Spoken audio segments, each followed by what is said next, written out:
Hello, Chef here. So once again, I find myself reheating something in the microwave. I do not cook with microwaves, however, they're nice for reheating foods.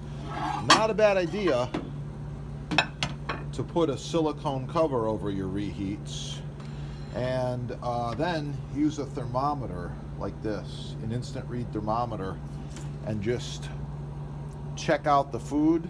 Oh, look at that. That's Mama Giovanni's homemade lasagna. And we want to make sure that it's at least 140 degrees Fahrenheit. There's two reasons. Number one, it's the right way. Chef said so. And number two, you don't want to get a stomach ache. That's the video. Like, share, subscribe. Support your sponsor.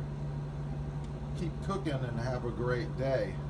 If you need to score one of those babies, get it at your sponsor right there.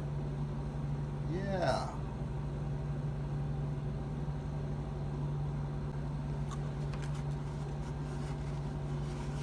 Parmigiano Reggiano? Yeah. Now that's gonna be good.